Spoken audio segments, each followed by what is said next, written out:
The origins of the Center for Braille and Narration Production reach back over 50 years to 1973, when the B'nai B'rith Hillel Foundation of Columbia, Missouri, sponsored a program at the Missouri State Penitentiary, whereby prisoners were allowed to volunteer their time to record textbooks for blind students at the University of Missouri.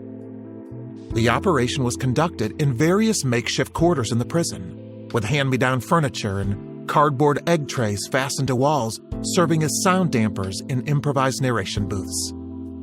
A few years later, Rehabilitation Services for the Blind provided 3 quality soundproof booths for narration production. After the narration program was well established, the program expanded to include Braille transcription services.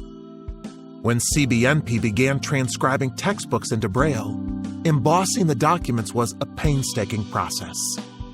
A manual Braille typewriter, commonly known as a Perkins Brailler, was used to produce Braille documents 1 page at a time. The machine had 8 keys, much like a stenography machine. Depressing these keys in certain combinations produced the raised dots blind people used to read. Not only were the transcribers learning the rules of the Braille language, which is an enormous task, but they also had to become proficient at using a machine unlike most of them had ever encountered. In the 1980s, computer software became available to assist Braille transcribers make the conversion from printed text to embossed documents. These software programs were not perfect. Therefore, transcribers were still required to know the grammatical, spelling, and alignment rules inherent in the Braille format.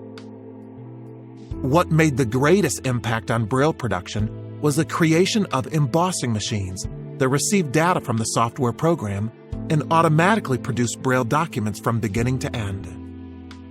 Gone were the days of typing 1 page at a time.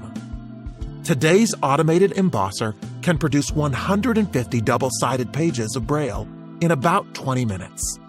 An important aspect of producing Braille documents for blind students is the creation of raised line drawings. This is nearly impossible without the use of computer-generated documents and software-driven embossing. With the advent of the embosser, producing Braille pages became easier and more efficient. The average high school or college textbook is 600 to 900 pages. For every textbook page, on average, 3 Braille pages are produced. A 600-page textbook will yield roughly 1,800 Braille pages. In 2010, CBNP transcribed the King James Version of the Bible. It was completed in 70 volumes, each one 3 inches thick. In a stack, the King James Bible in Braille was an incredible 17.5 feet tall, or the height of the average 2-story house.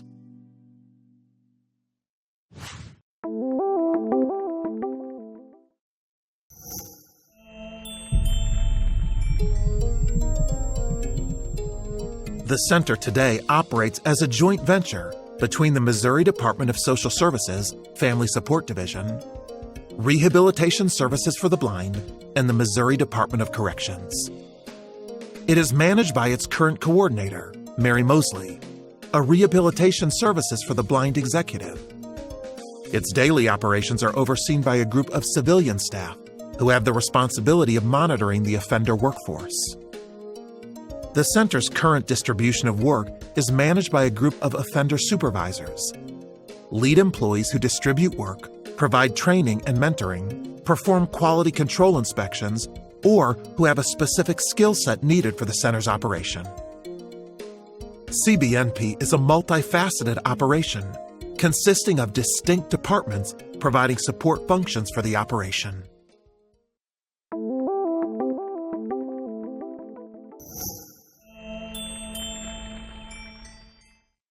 What is a Braille transcriber?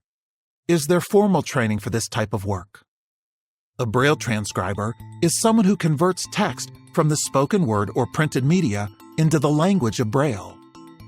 Just like any language, Braille has many rules of construction, spelling and formatting, how the document is presented to the reader.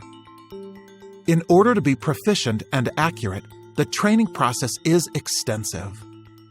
At CBNP, all new employees assigned to Braille work receive practical instruction in Braille transcribing, as well as participate in the formal certification program administered by the National Library Service for the Blind and Print Disabled, United States Library of Congress. The NLS-LOC offers several Braille certification programs. Included are Literary Braille, Mathematics Braille, Literary Braille Proofreading, Music Braille, and Examination for Letter of Proficiency in United English Braille.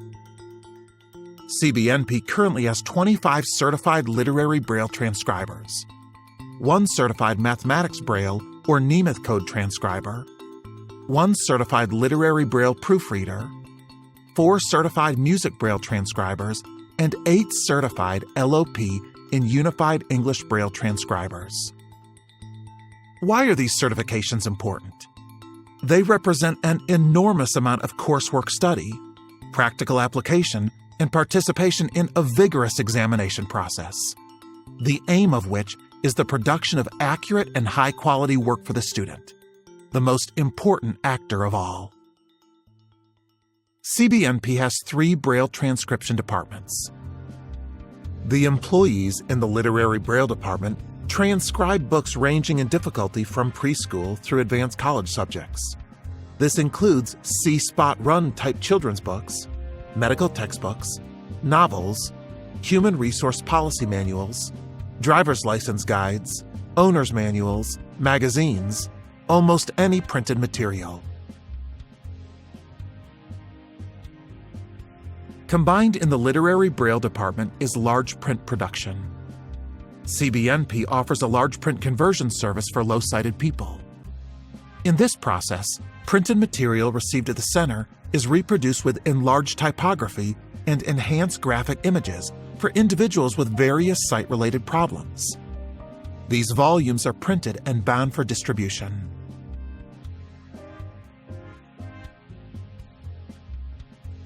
Mathematics books are transcribed by the second department, Nemeth code.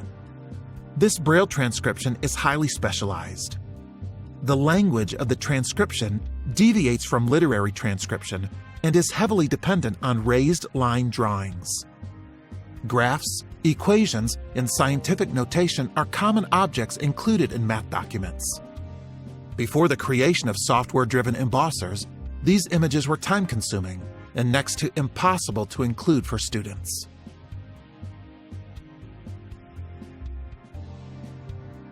The third Braille transcription department is the Music Braille department. Music Braille transcription is the most difficult. Not only do Music Braille transcribers need a full understanding of the grammatical rules of this kind of transcription, they must also have a full knowledge of how music is constructed, including music notation and composition. In the United States, there are less than 60 certified Music Braille transcribers. CBNP employs 5 of them.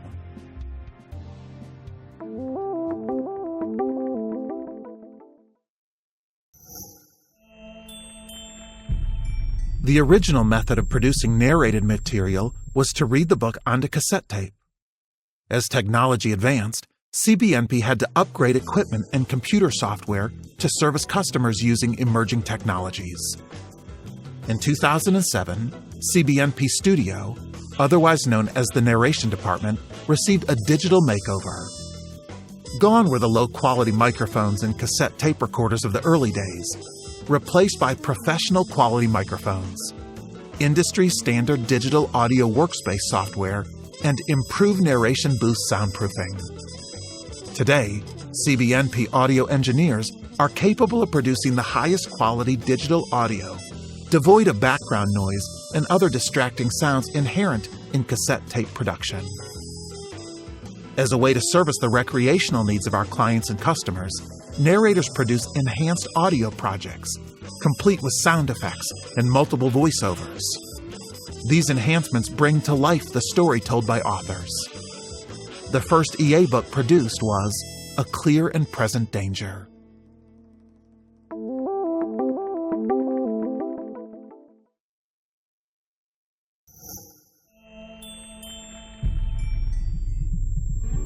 CBNP has a host of ancillary Braille services, performed by certified Braille transcribers. These services include a vigorous quality control system for all 3 systems of Braille transcription. Every page of every Braille document sent to clients and customers is proofread for accuracy and inspected for quality of workmanship. CBNP also has a resident certified Braille proofreader who is instrumental in the Literary Braille certification program. This individual is recognized by the National Library Service for the Blind and Print Disabled, United States Library of Congress, as a qualified Braille proofreader for CBNP employees submitting certification coursework.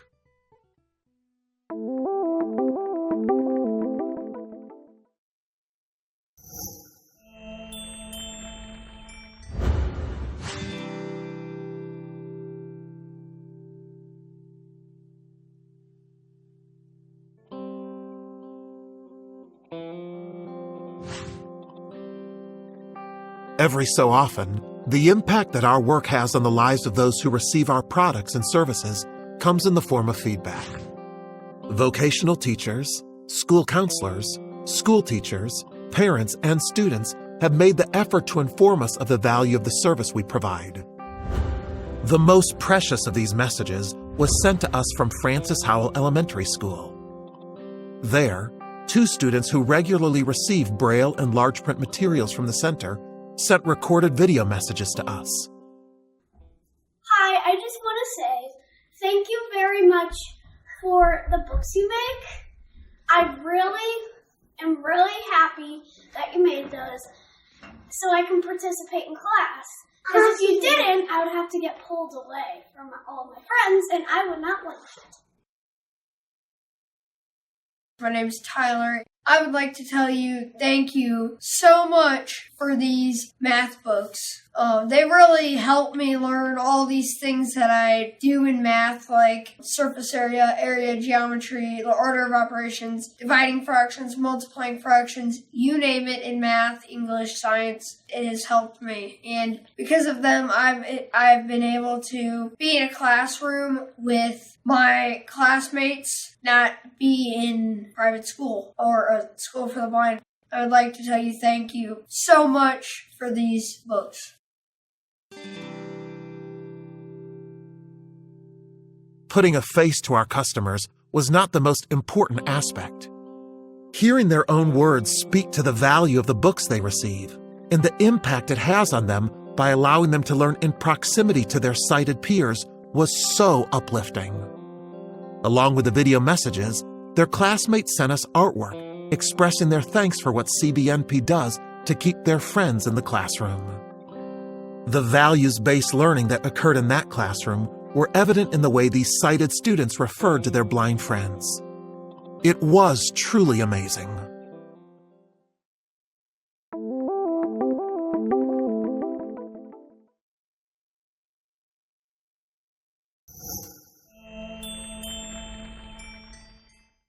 In interviews conducted during our Golden Anniversary year, several CBNP employees gave testimony to the importance of the work they do, whether actual transcription services or in a role that supports the operation of the center. The range of service to the center spanned from 20 years to one of the newest employees in his first year of training. I started working in the center in December of 2023. Are you still training? Yes, I am still in training. Learning Braille is learning a new language, and the amount of focus and detail that goes into our work has been the most challenging by far. Have there been any surprises after being hired? Yes, there's definitely been some surprises since working at the center, like the extensive training that we go through to give the best quality of our work. But the one that stood out to me the most was how satisfying the work is, by the importance of the work that we do to the impact that we make in the lives of our readers.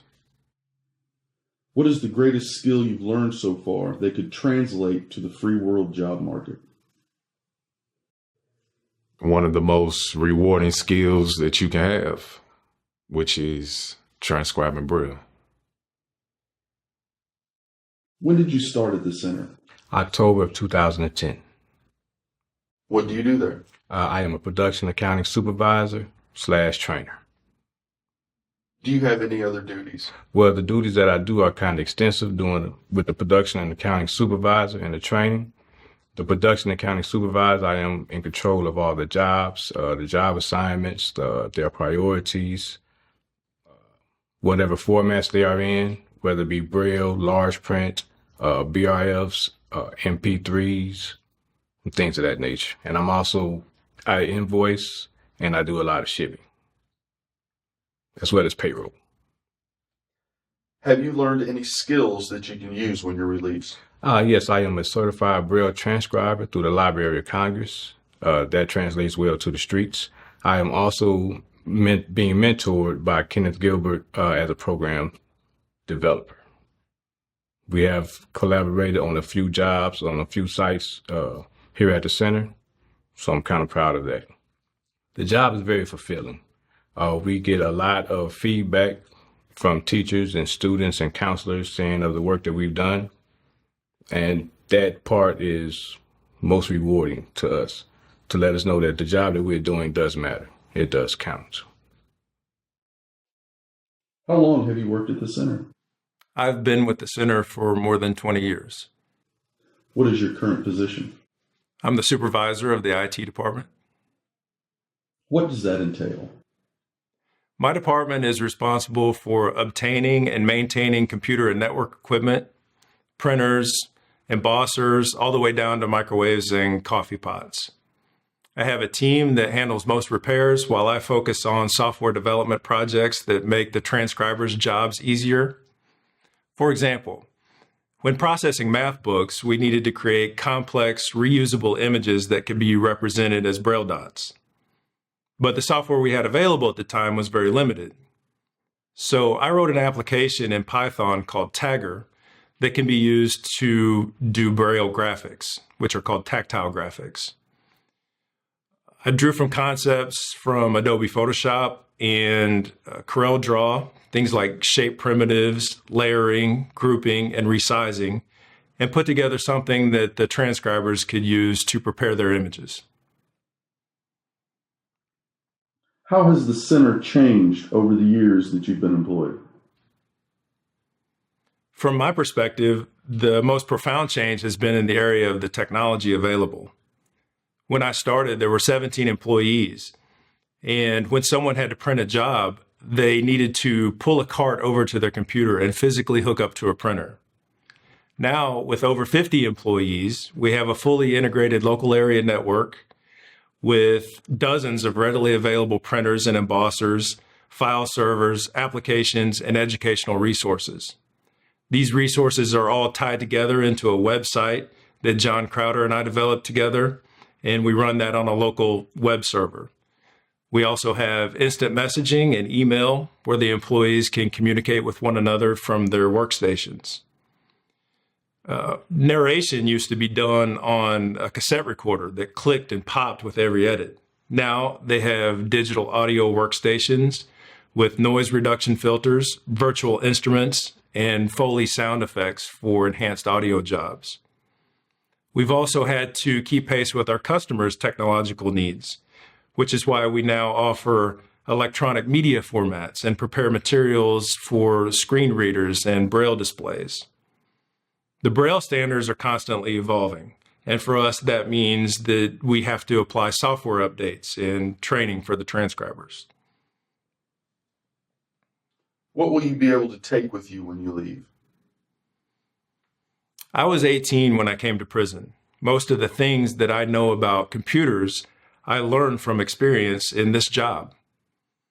The educational opportunities and abilities to grow and learn at the center have enabled me to teach myself to be a full-stack web application developer with modern technologies like Node and Angular.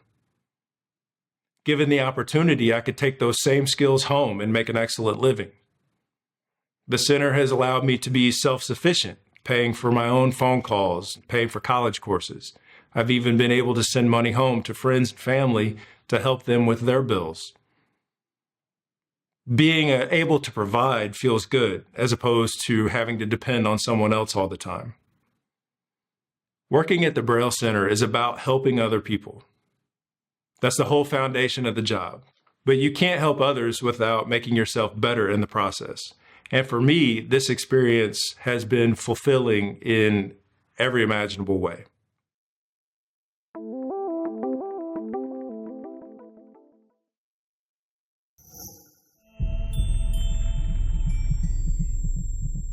Despite the technological advances, the change in location, and the influx of new employees, the mission of the Center for Braille and Narration Production has not changed. Our transcribers, audio engineers, information technology specialists, graphic design personnel, quality control experts, trainers and mentors, and office support individuals all have the same goal in mind: to produce the highest quality, lowest cost alternative format material to the blind and visually impaired citizens of Missouri.